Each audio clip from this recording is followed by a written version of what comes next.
விஜயோட அவரோட கூட்டத்திலேயே ஒரு ஆம்புலன்ஸ் எடுத்துட்டு வந்திருக்காங்க.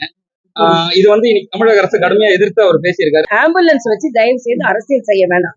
ஏன்னா ஆம்புலன்ஸ் வந்து உண்மையாகவே ஆம்புலன்ஸ்ல வந்து நோயாளிகள் பாதுகாக்கப்பட வேண்டும், இல்லைன்னா நோயாளிகளை பிக்கப் பண்ண போக வேண்டும்.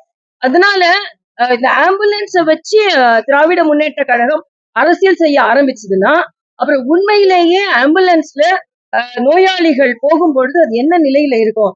அதனால ஆம்புலன்ஸை வச்சு அரசியல் செய்ய வேண்டாம் என்பது அது தாழ்மையான கருத்து. ஏனென்றால் அது ஒரு உயிர் காக்கும் வாகனம். அதனால ஆம்புலன்ஸ்ல வந்து உயிர்கள் எடுத்து செல்லப்படுகிறது. அதனால ஆம்புலன்ஸ் வச்சு அரசியல் செய்யக்கூடாது. ஆமா, திமுக அரசியல் செய்யக்கூடாது. ஏன்னா அவங்க வந்து அண்ணன் எடப்பாடியார் சொல்லியிருக்கிறாரு, நாங்க வெரிஃபை பண்ணோம், போனை பார்த்தோம் அப்படின்னு. உண்மையிலேயே நோயாளிகளை பிக்கப் பண்ண போயிடுச்சுன்னா யாரும் மறுப்பு தெரிவிக்க போறது இல்லை. அதனால ஆம்புலன்ஸை வச்சு அரசியல் செய்யக்கூடாதுன்றது எனக்கு தாழ்மையான கருத்து. இன்னொன்னு நான் சொல்றேன், இன்று உயிர்களை வைத்துதான் திராவிட முன்னேற்ற கழகத்தை பொறுத்த மட்டில மக்களை பற்றி கொஞ்சம் கூட சிந்தனை இல்லை. மக்களை பற்றி சிந்திக்காமல் தான் அவங்க ஆட்சி நடத்தி கொண்டிருக்கிறார்கள். இன்னைக்கு உதயநிதி பேசுறாரு, அதாவது எதிர்கட்சி தலைவர் இன்னும் நிறைய நாள் வாழணும் அப்படின்னு. உங்களை நம்பி நீங்க ஆட்சி செய்யுங்க. கவர்னர் இருந்தா நாங்க வெற்றி பெறுவோம், மாநில தலைவர் அண்ணாமலை இருந்தா நாங்க வெற்றி பெறுவோம், எடப்பாடி இருந்தா வெற்றி பெறுவோம், இப்படி சொல்லி கொண்டிருப்பதை விட நீங்க இருந்தா வெற்றி பெறுவீங்களா? இதுதான் உங்களுக்கே சந்தேகமா இருக்கு. இன்னும் சொல்ல போனா அவங்க கூட்டணி நிச்சயமாக கலகலத்து போகும், வெலவெலத்து போகும்.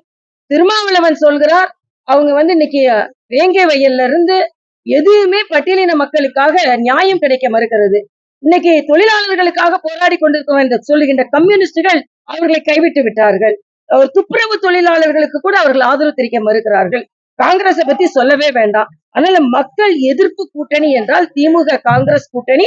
அதனால நாங்க தேசிய ஜனநாயக கூட்டணி வெற்றி பெறும் என்பதில் எந்த மாற்று கருத்தும் இல்லை. திமுக வந்ததுல இருந்து, ஆட்சியில் வந்ததுல இருந்து அவங்களோட சார்ந்தவங்களுக்கு கோயில்லையும் மற்றும் அரசு பணிகள் வந்து ரேஷன் கடை இந்த மாதிரி பணிகள் தான் வந்து நிறைய பேர் வந்து இது பண்ணியிருக்காங்க. உதாரணம் இந்த மாவட்டத்திலே நிறைய பேர் நியமிச்சிருக்காங்க. தொடர்ந்து ஒரு தமிழ்நாடு ஃபுல்லா இந்த மாதிரி இருக்கு இல்ல. இதுல வந்து கோயில்ல அவங்க நம்பிக்கை இல்ல. முதலமைச்சர் 3000 குடமுழுக்கு நடத்திட்டேன்னு சொல்றாங்க. ஆனா ஒருலையும் முதலமைச்சர் கலந்து கொள்ளவில்லை. அதனால இங்க வந்து 45,000 கோயில்களுக்கு மேல நம்ம தமிழ்நாட்டுல இருக்கு. அதனால முதலமைச்சர் முதலில் தனது நம்பிக்கையை உறுதிப்படுத்த வேண்டும். இந்து மத விழாக்களுக்கு அவர்கள் வாழ்த்து சொல்ல வேண்டும். அது மட்டுமல்ல, இந்து மதங்களை நிந்திப்பதை அவர்கள் முதலில் தடுக்க வேண்டும். எல்லாவற்றிற்கும் மேலாக நாம எல்லோரும் இணைந்து, ஏனென்றால் இந்து மதத்தை தொடர்ந்து நிந்திப்பதை, சனாதன தர்மத்தையோ மற்றதை நிந்திப்பதை அவர்கள் ஒரு வழக்கமாகவே கொண்டிருக்கிறார்கள். அதற்கு எங்களது எதிர்ப்பை நாங்கள் தெரிவித்துக் கொள்வோம். அதே மாதிரிதான் கோயில்கள்ல அந்த நம்பிக்கை இல்லாதவர்களுக்கு உயர் பதவி கொடுப்பதை நாங்கள் தீவிரமாக எதிர்த்து வருகிறோம். மனு துறையில நடவடிக்கை எல்லாம் ஆத்துல போதான்னு தெரியலையே. மனுக்கள் வந்து ஆத்துல போகுது. நானா தான் ஒண்ணு சொன்னேன், இப்ப வந்து உங்களுடன் ஸ்டாலின் முடிஞ்சு மீன்களுடன் ஸ்டாலின், தவளைகளுடன் ஸ்டாலின் ஆரம்பிச்சிருக்காங்க போல இருக்கு. அதனாலதான் மனுக்கள் எல்லாம் வைகை ஆத்துல அடிச்சிட்டு இருக்குன்னு. இதுக்கு முன்னாலேயே அவர் வந்து 100 நாட்களுக்குள்ள உங்கள்கிட்ட நாங்க வந்து மெமரண்டம் வாங்கி மனுக்கள் வாங்கி அது 100 நாட்கள்ல சரி செய்வோம்னு சொல்லி இந்த பூட்டு அப்படியேதான் இருக்கு.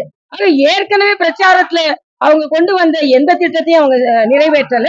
அதே மாதிரி இன்னைக்கு உங்களுடன் ஸ்டாலின்ல மக்கள் கூட்டம் அலைமோதுகிறது. அப்படின்னா 4.5 வருஷம் நீங்க எதுவுமே செய்யலை.